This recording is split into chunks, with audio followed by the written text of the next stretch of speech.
Yo, what's going on? It's your boy, Mr. Locario. The bad boy of the dating game was popping. I got my dude, Everett, Overton, a.k.a. EO. What's going on, bro?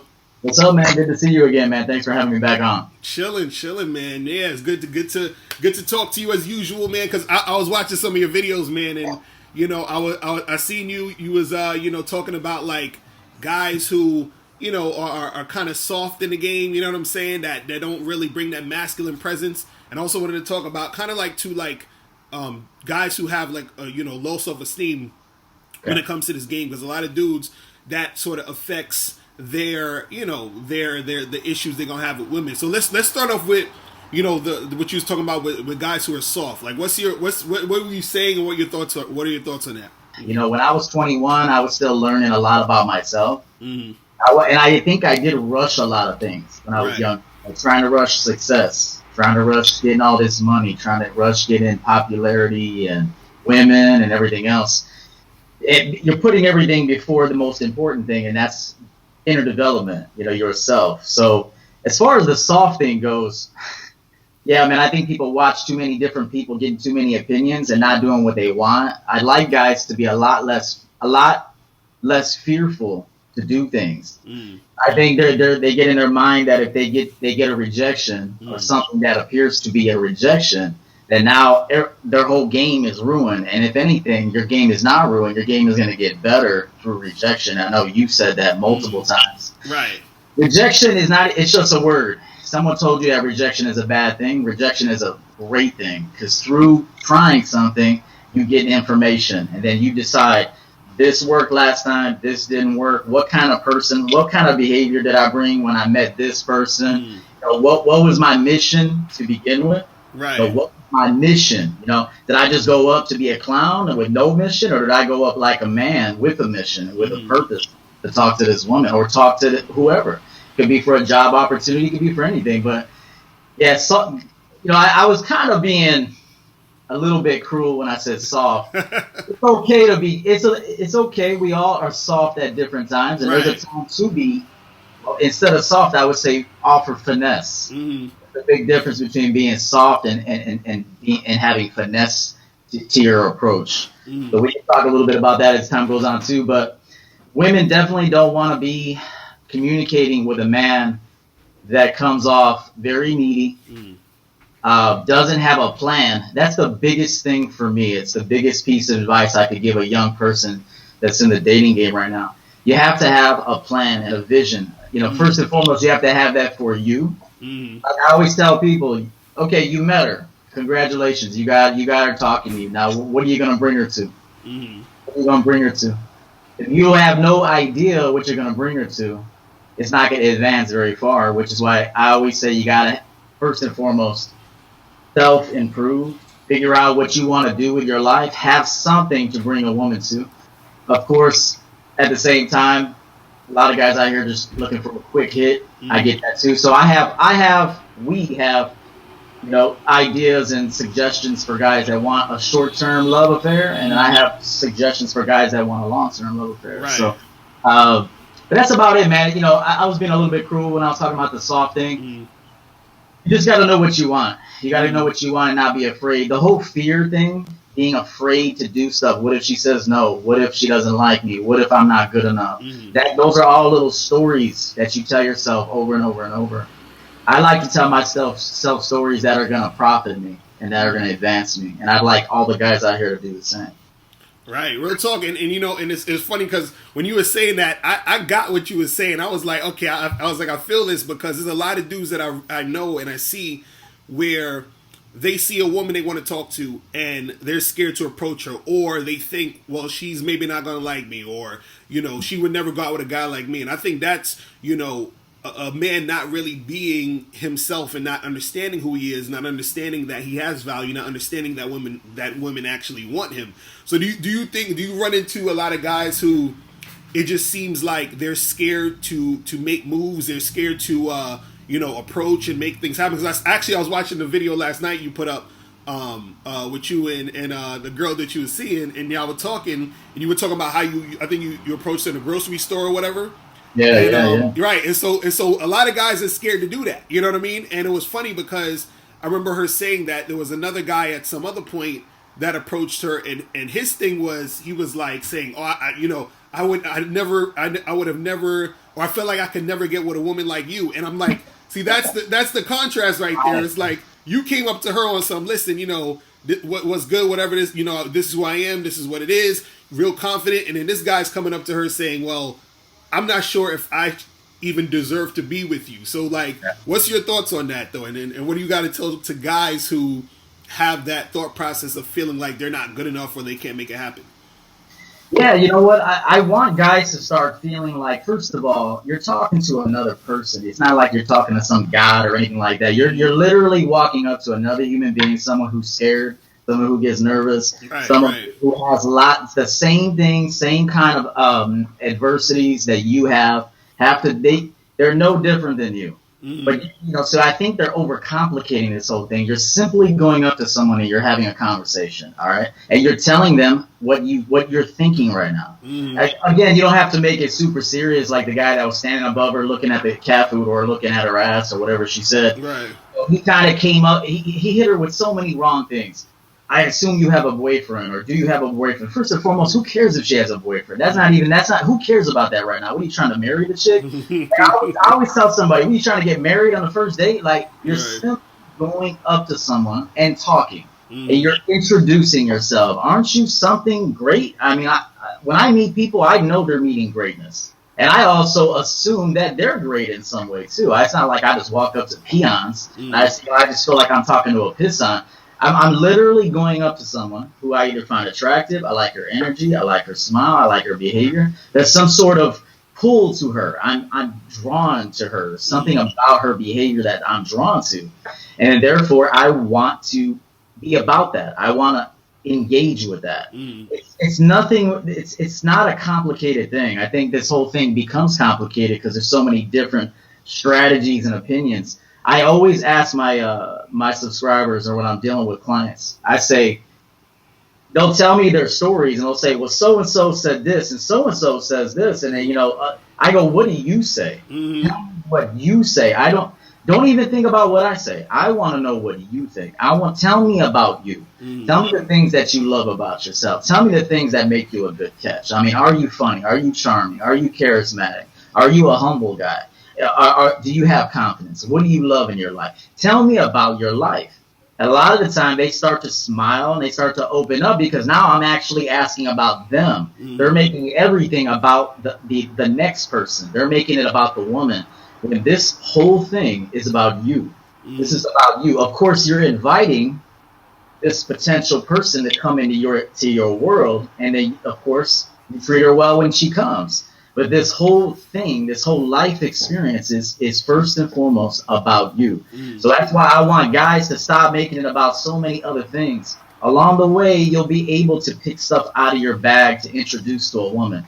But it's all about you. It always comes back to you. So it's simple. You walk up to a woman.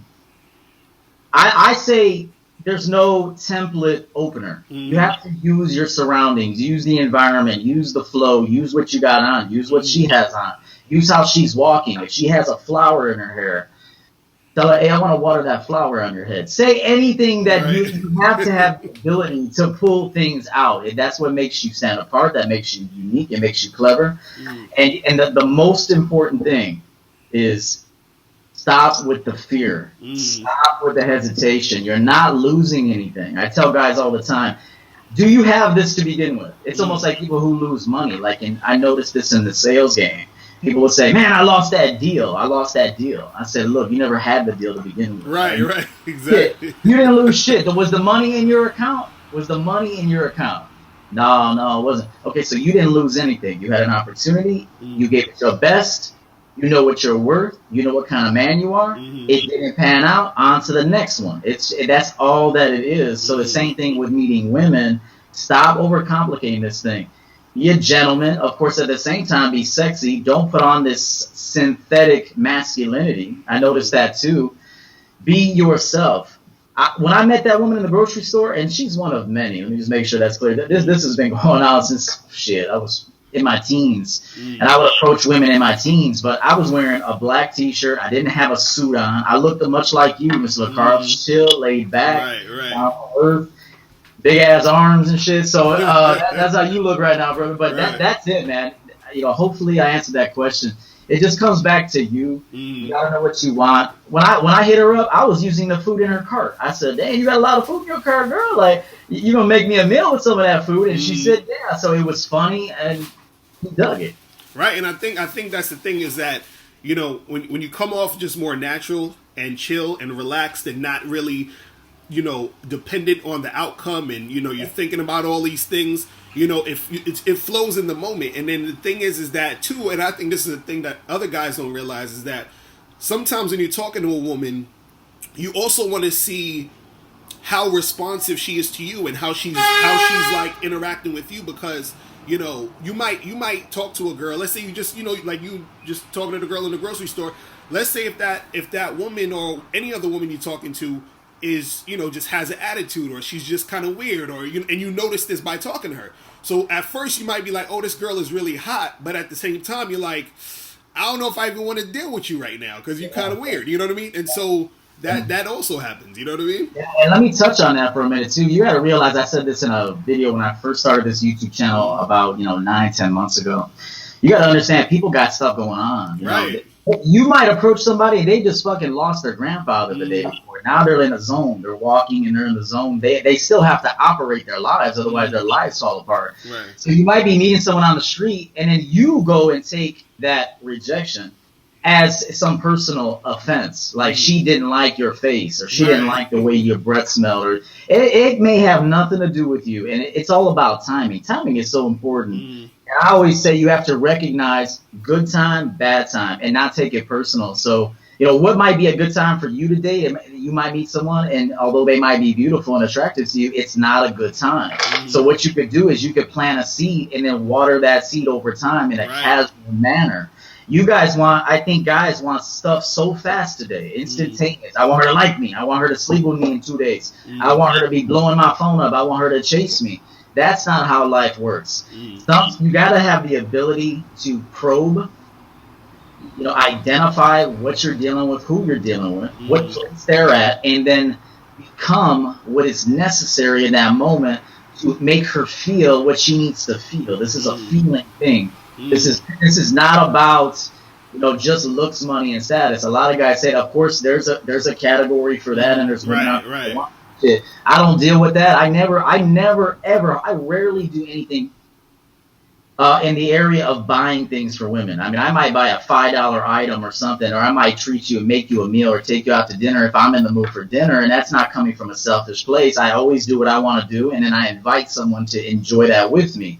So, but it always comes back to how you make the woman feel. Don't take things so as a rejection. You might meet someone and they're just like not feeling it right now. They had 5 guys approach them, and you could easily say, hey, again, plant a seed. If you meet someone, you would like water that seed. Hey, listen, I caught you at a bad time, obviously. Hope your day gets better. Listen, I'm gonna drop you my card, and get in touch with me. If she doesn't call, she doesn't call. You know how many. Let's say, I've been in sales a long time. And I'm very good at what I do, but I do not close every deal. Right. Times I give my absolute best, I still don't close the deal. And I got to take a step back and look at it and say, okay, did I come off desperate?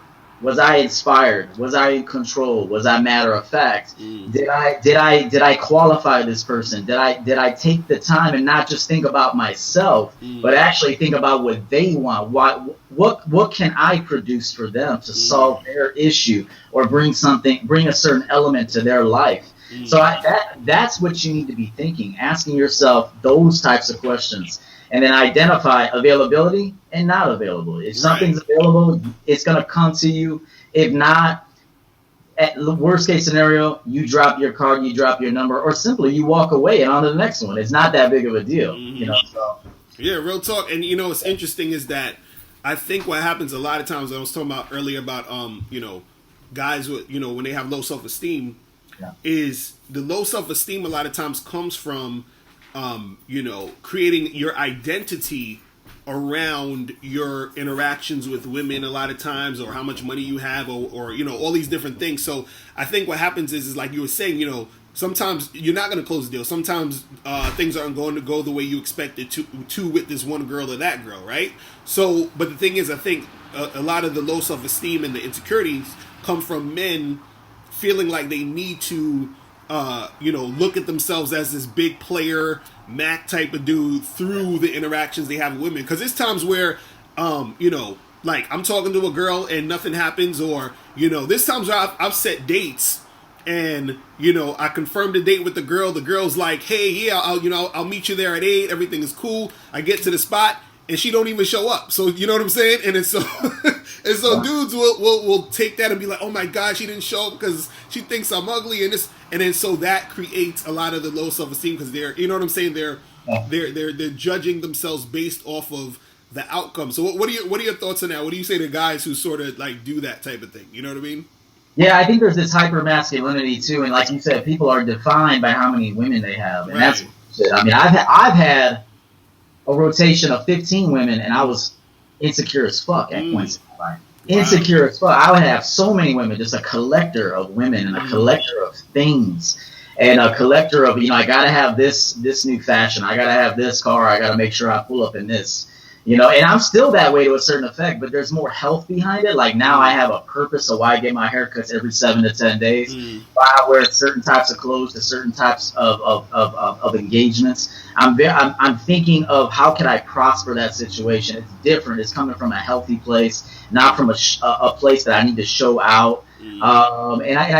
Guys, I'm gonna be honest with you. There was a time in my life where I would have 15 women, and I was crying and depressed and insecure and it's because it's an inside job. There's no woman out here that's gonna fix me.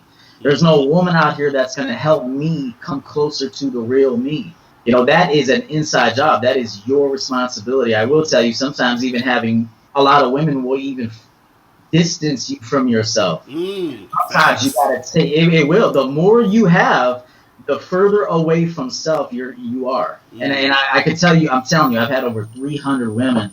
And by 300 women, I mean 300 in the bedroom sex. 300, I mean, it's a high number. I have a high body count, man. I'm not proud of it either, but I'm not ashamed of it. It is what it is. But you're talking to a guy with a lot of experience. Right. Trust me, if 300 women, if I had over 300 women and I was still depressed, right?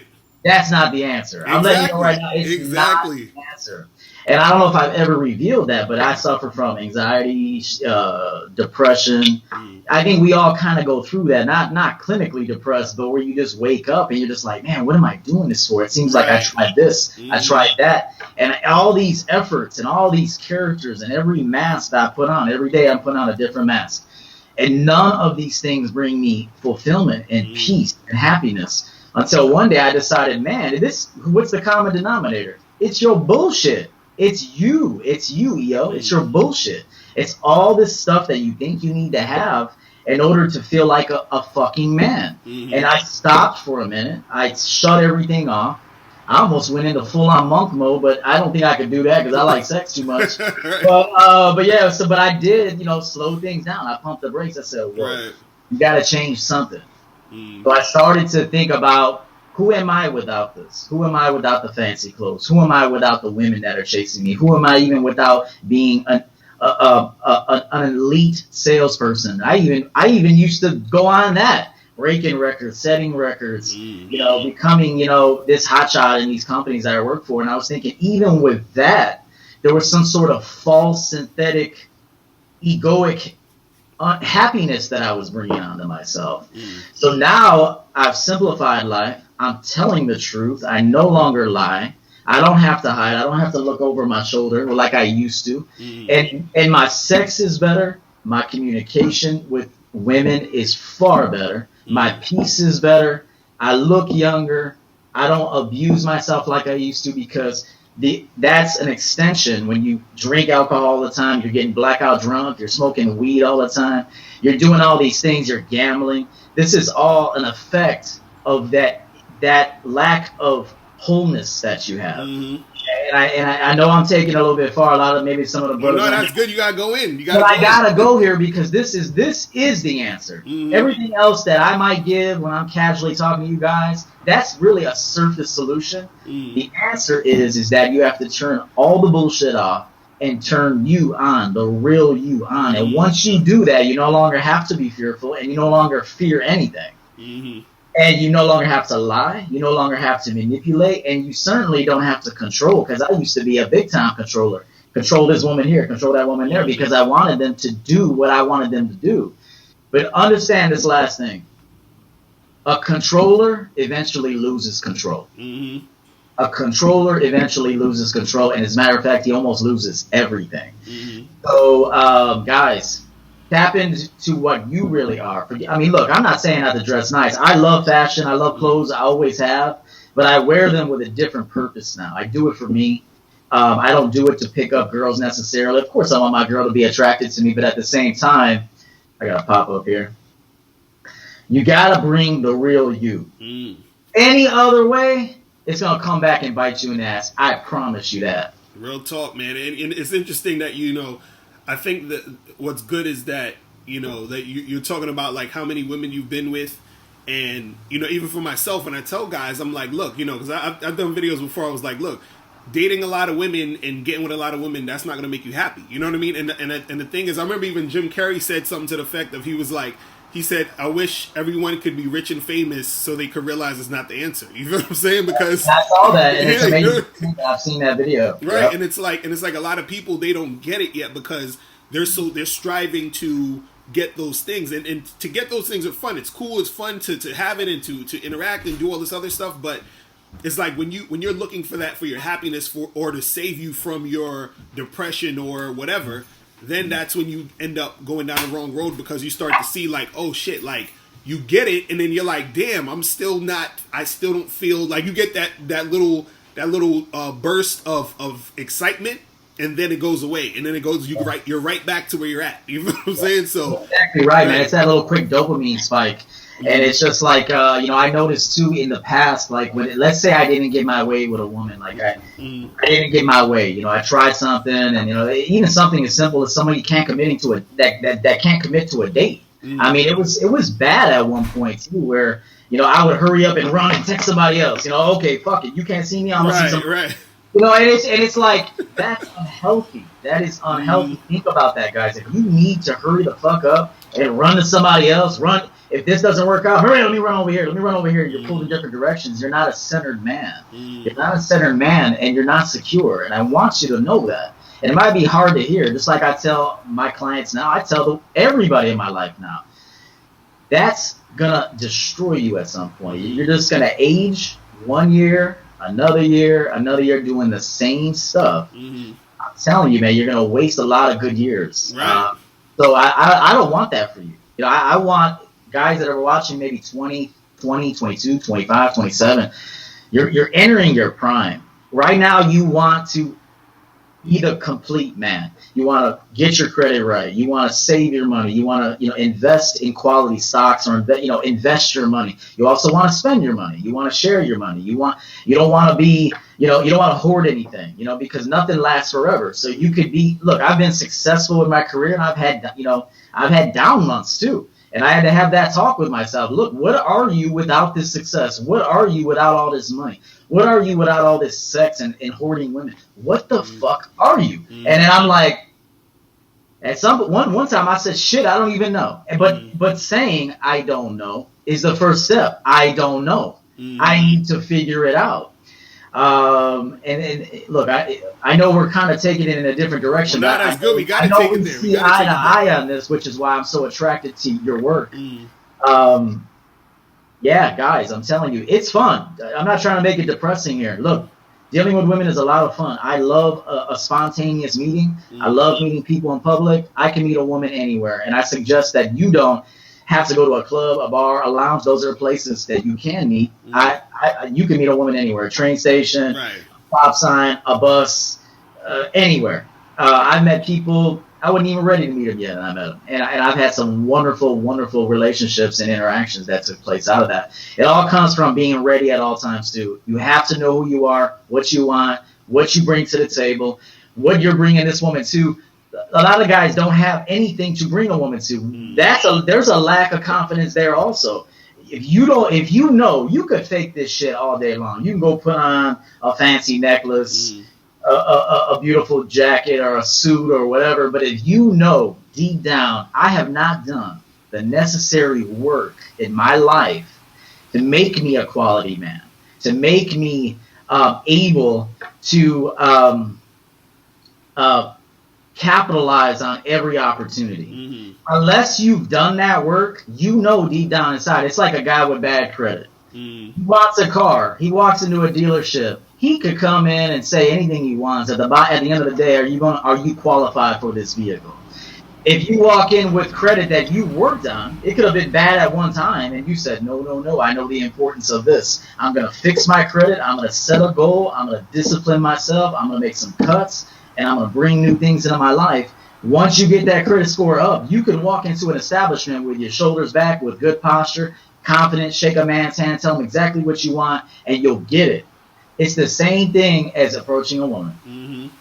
Real talk, man. It's funny when you're saying that, like let's say when a girl flakes or whatever, and then you're rushing to your phone trying to find another girl real quick. And it's funny because I remember there was times where that happened with me, and it was like, because I remember one time I was I was like by myself because my wife was on vacation over to visit family overseas, and it was like I had this day where I was like, oh shit, I don't got nobody to chill with, or the girl that I was gonna see, she flaked, and I was like shit. So I'm sitting there, and I stopped, and I said, why do I feel like I need this to feel like okay? And then I actually stopped and asked myself, I was like, yo, this is weird. And it was me starting to be aware that, like, oh shit, like, I was like, damn, there's a lot of things in me where it's not me wanting to hang out with a woman because I want to hang out with her. It's more so because I felt I need to hang out with her in order to feel like good or okay. You see what I'm saying? And that's the difference that guys need to recognize, because sometimes your actions are not because you don't. Some guys don't want a girl because they want a girl. They want a girl because they have hurt within themselves and they're trying to heal themselves through the girl. You see what I mean? Yes, absolutely. And I'm glad that you brought that up, because a lot of the time is many guys don't want to hang out with themselves. Right. They don't want to hang out with them. That's the problem. That's why they got to hurry up and go, damn, I got to get the fuck out of this house. I remember when I had my first apartment, I was 24 years old. I decked it out, beautiful furniture, paid cash for everything. And I remember I had such good friends. I had a friend that was a psychiatrist, and he goes, let me ask you a question. He was a little bit older than me. And I said, go ahead. He goes, why did you get this place? And I said, well, I wanted to get out of my mom's house. I wanted to get a place. I wanted to have my own shit. And he goes, yeah, but you got your own shit, but you're never here. He goes, you got your own shit, but you can't wait to get the fuck out your shit. Right. And I was like, and I sat there, and I knew he was telling me the truth, and I knew he was actually kind of in a way doing his little diagnosis on me, but he was trying to help me. And I look back now, and I was never home. I had beautiful stuff. It looked like a damn museum. You walk in, do people live here? Because I was steady out the club, chasing some tail, always looking for women, trying to, be seen somewhere, trying to gain some sort of popularity. Now, I have so much in the queue that I don't need to see a woman. I almost have to settle with myself, not trying to sound mean, but I almost have to, go against myself to give a woman time. That's real talk. I'm being honest. I've grown so much and seen the realness in this stuff. Seen, like you said, why did I feel like I needed someone? Why did I feel like I couldn't just sit in a fucking room okay with just me? Now, of course, I understand we're human beings and we desire that interaction, but there's a time, though, that you have to diagnose yourself. Why do I need this? Again, now I can sit today I have another day to myself. I have movies that I want to watch. I'm going to post some videos later. I look forward to talking with you, a man. It's not like I was chasing some woman and, all morning. I mean, I went and got my hair cut. I talked to my barber. I have a beautiful life. And there's no one thing that is responsible for that. It's just me. Right. Real talk, man.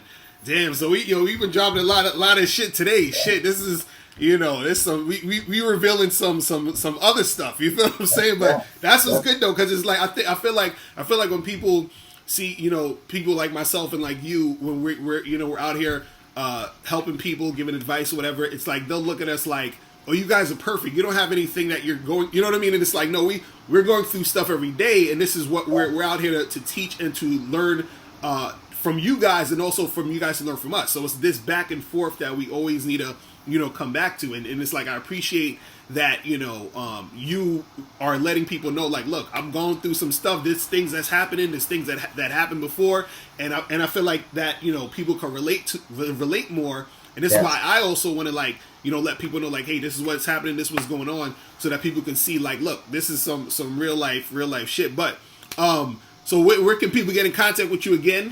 So that you can get some coaching or whatever it is that let the people know is good. Yeah, I appreciate that, man. It was nice chatting with you. And I want you guys to know something too, man. Life, I don't believe in synthetic happiness and so sustained happiness. Your boy EO is not always happy. I have moments I wake up and I don't even want to do this shit. Right. And I'm like, so what are my choices? Go hang myself. Accept what is, which is right now I'm waking up not feeling the best. Right. And then go do things that I love. So I'm going to go do things that I love. I'm going to sit with this feeling, whatever this is. That's why I'm talking to whoever. This might be some guys out here suffering from depression. They'll never tell you. I get down. There's things about life. It's just this wave of life. It's energy that's circulating. It's just sometimes you just feel like, sometimes I even think going to a job and, it's trying to produce. It's a lot. It's a lot. It's a lot of upkeep. It's a lot of discipline. It's a lot of sacrifice. And sometimes it's not worth it. But sometimes in the moment it might feel like it's not worth it. Right. But when you take a step back and you just remember everything you've been through, where you've been, all the checkpoints, all the little celebrations that brought you to this place, and the failures, mainly the failures. I always tell my clients, nothing really beautiful happens out of good times. In my opinion, I have a good time and it leaves my system pretty quickly. But all of the beautiful lessons, the things that have happened that have molded me into the man I am today, happened from the darkest moments, the darkest times. So don't run from darkness. Do not run from those feelings that you have. You need to sit with them. You need to ask. You need to accept them, and then you need to reinvent yourself. Okay, and then that's my best advice. Sit with those things. Because if you do what we said we did, hurry up and get on the phone and text somebody, hey, baby, what's up? Can I see you tonight? If you run from stuff, it's running after you. It's going to catch up with you, and you can't get away from it. You'll end up being a 50-year-old man with the same problems you had at 19. Right. So you got to deal with stuff and evolve. So that's my advice to you guys. Come to my channel, subscribe if you like this, Everett Overton /EO. Right. I'm gonna put the link below this video too, so you guys can subscribe. Definitely. I appreciate that, brother. So, and then you can email me at everettoverton@mail.com for a one-on-one. So, God bless you guys. I love you guys. Thank you, and I appreciate it, Mr. Locario, as always. Definitely, bro. So, you guys, thanks for watching. We're gonna, of course, do this again. We're gonna keep it going for you guys, and we will highlight you guys later. All right. Remember, the truth is inside you. Peace. We gone. We out. Later.